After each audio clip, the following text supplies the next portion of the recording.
In this video, we're going to figure out what the samurai and ninja of history really looked like and draw some of history's most legendary samurai. This video is sponsored by Assassin's Creed Shadows. Believe it or not, the real ninjas of history did not look like this. They also didn't look like that. We're going to figure out exactly what the ninjas of history actually were and looked like, but before we get to that, we're going to start off with the legendary samurai. And of course, let's start off with the most iconic part of the samurai, the armor. So I've done a bunch of research to figure out what all the different parts of the armor are and what they're made up of so I can train myself to be able to draw these legendary warriors. Starting off with the do and the sode, the chest plate and the shoulders, both of which, like some other parts of the armor, are made up of iron bands or plates, sometimes leather, that are sort of held together with rivets or woven together. The fact that it's made up of these plates and is interconnected with cloth and leather makes it really flexible, but still highly protective. Underneath the chest plate was the kusazuri that protected the hips and legs and groin area. And underneath that we have the haidate, the lower part of the armor that are crafted from cloth with small iron or leather plates, which hung down in front of the do. I'm really hoping I pronounce all this stuff correctly. The arms are protected by the kote armored sleeves that extend to the shoulders and are made of a combination of silk and metal plates with inner quilting.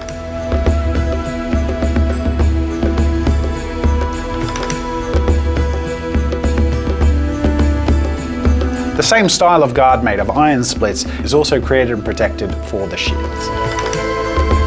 And then to top it all off, quite literally, is the kabuto, the helmet, not the fossil type pocket monster you find in caves. No, the kabuto protected the face and the head and came with a neck guard attached to the bottom of the helmet, and like much of the rest of the armor is made from iron or leather plates riveted together. The kabuto carried symbolic meaning. There was a saying which roughly translates to tighten the string of the kabuto after winning the war, which sort of means a warrior shouldn't become complacent and must always keep their guard up. And then, of course, one of the most iconic parts of the samurai armor, the mengu, which was like a lacquered, worn mask designed purely to strike fear into the hearts of the enemies. Some had mustaches, some had sharp teeth, some had demonic eyes, but all were like an optional extra that would be tied securely to the kabuto.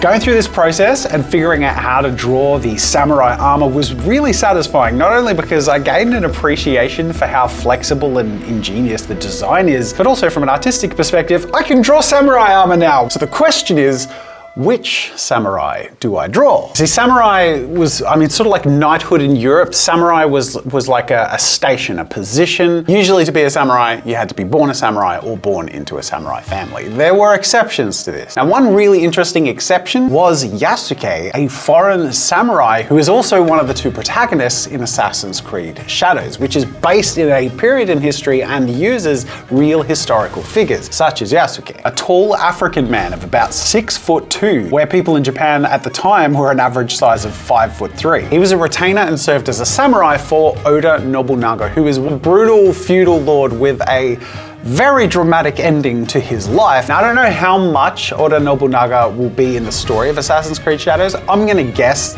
somewhat majorly, but even though I'm blind to the details of the game coming out, I don't have to be blind to the history. So let's find out what Oda Nobunaga looked like so I can portray him and the scene of his brutal death. Now, there are two noteworthy depictions of Oda Nobunaga that I am going to be using as my reference. One is this much more simple illustrated style. We can see he's got a fairly bald head, simple but thin mustache, seems to have a bit of a rotund nose. But even more noteworthy is this piece, which seems like a really realistic likeness. So using those as a reference, I kind of try and mix them together a little bit to create my own interpretation and portrayal of Oda Nobunaga.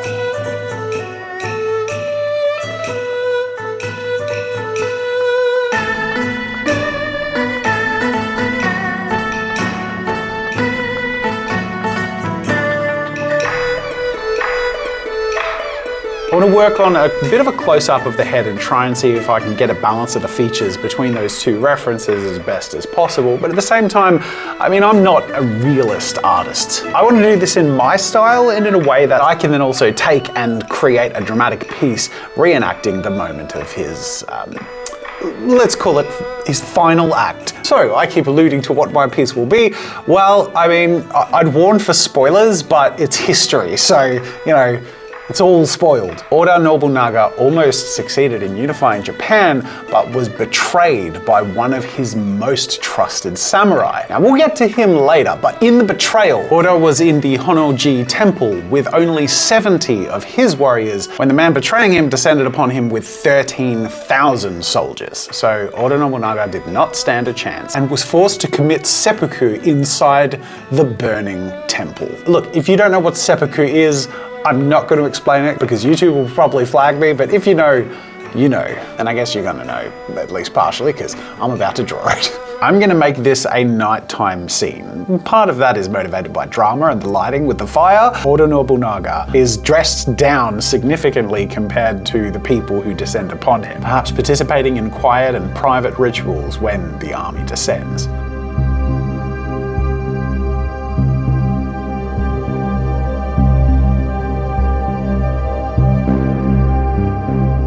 In the midst of him committing seppuku, I have a samurai soldier standing directly behind him with their sword at the ready. And this is an act of mercy. You see, a samurai who would unalive themselves through the act of seppuku could only last through that act so long before the torture was too much. And to sort of seal their honor, the samurai behind them is at the ready to, well, let's say if their head was a cap, to remove the cap off of something, what would that be called? Decap something, to pop the cap off. A bit of friendly help to decap, yeah.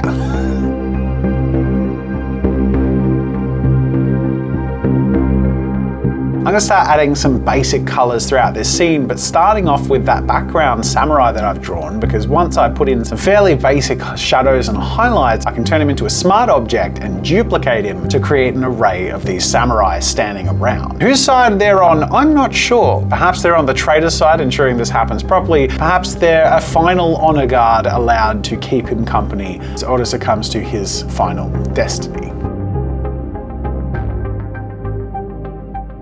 But the person standing behind him with the katana, ready to help out at the end, I'm gonna put in a slightly fancier and different colored armor, both so that they stand out and keep our eyes in the center of the composition, but also because it was probably someone a little more noteworthy, whether for the enemy army or one of Oda's personal trusted soldiers. This is the death of one of the most significant people in Japan at the time, so the person who's gonna be beside him is probably gonna be someone important too.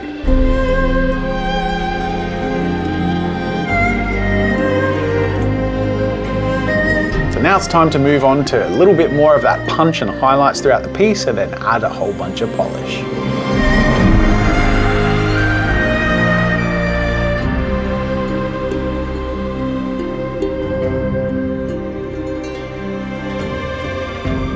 And without any further ado, this is my final depiction of the death of Oda Nobunaga.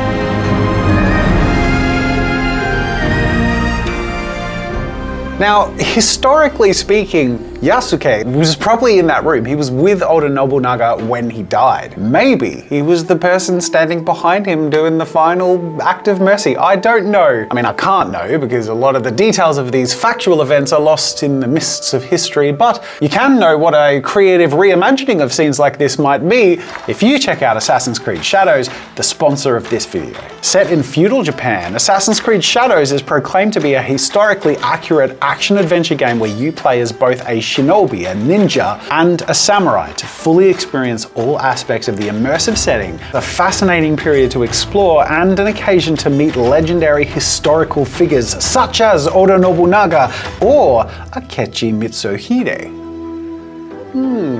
I wonder who that is.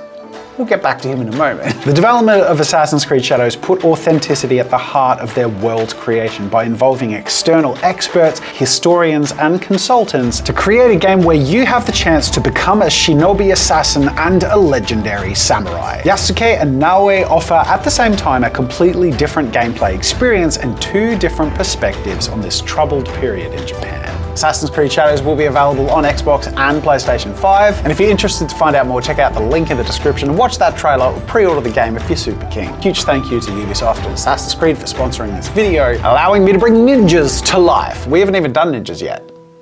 Let's do ninjas. Also known as the shinobi, and commonly depicted in popular culture as wearing entirely black, with only the eyes visible, carrying a straight-bladed weapon, and nunchucks and throwing stars, and a lot of this is theatrics and not true. That is not what a ninja actually looked like. No, you see, ninjas, or the shinobi, were masters of infiltration, sabotage, assassination, and to be an effective saboteur, you have to get around without being noticed, and to not be noticed, you need to blend in, which is why the shinobi historically wouldn't have been all that obvious. In fact, they would have been commonly dressed up as common folk, especially because they weren't usually of the noble lineage of the samurai. They were much more the common folk.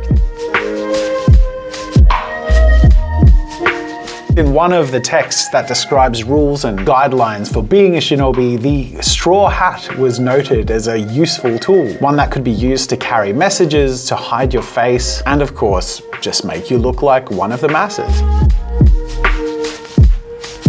But not all ninjas looked just like regular folk. One of the favored disguises of the shinobi were actually monks. Specifically, there were these things called basket monks who sort of wore giant baskets on their head. I mean, that is the perfect thing to dress as if you're trying to not have your face seen. Don't look over here, guys. I'm just one of them basket monks. You're not allowed to look at my face. It's against the rules. But of course, some of the shinobi missions of sabotage would have been night missions, but black was both an uncommon and expensive dye, and one that reflected moonlight and would make them even more visible. So it's believed that they would have been clad in more dark blue clothing than shanks and shivs, so that they can duck in at nighttime, assassinate and do their sabotage, and get out.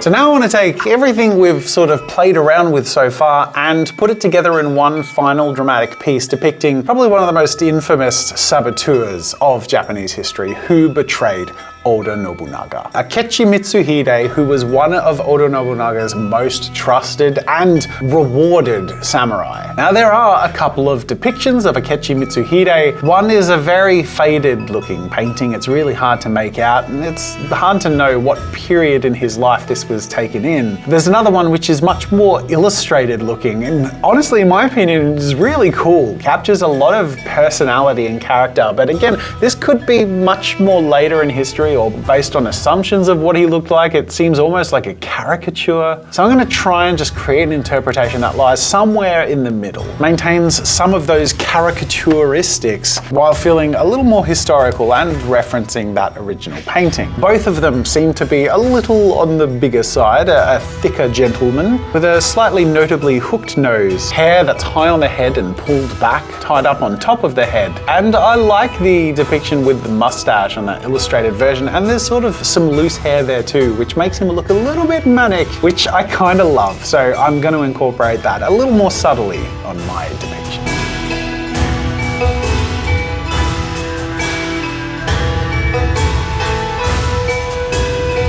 Okay, now it's time to put everything I've learned together in one piece. Someone traitorous like Akechi Mitsuhide may well have employed shinobi to achieve what he needed to achieve. The shinobi wasn't a class distinction, it was more a profession. In fact, there were even samurai who were also shinobi, so it wasn't like one or the other or one versus the other. Samurai were like a nobility class or a knighthood class, and shinobi was a job, just usually in the lower classes.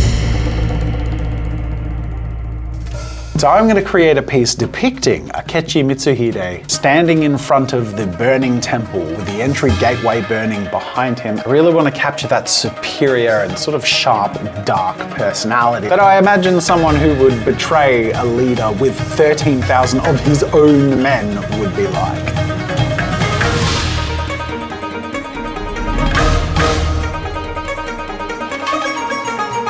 To his side, a samurai and a shinobi, both imagined to be people who have helped him achieve this great feat of treachery.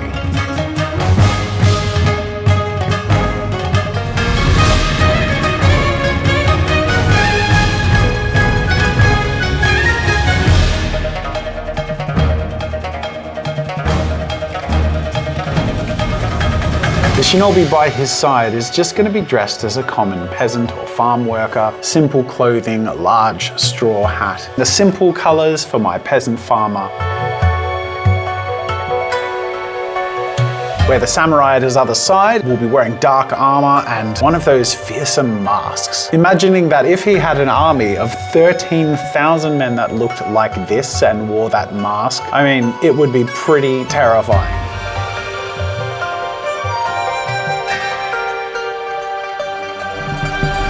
Dark, foreboding armor, but somewhat more ornate armor worn by Akechi, which actually is what his armor looked like. Black with gold highlights with little elements of red here and there, which honestly is the perfect villain armor.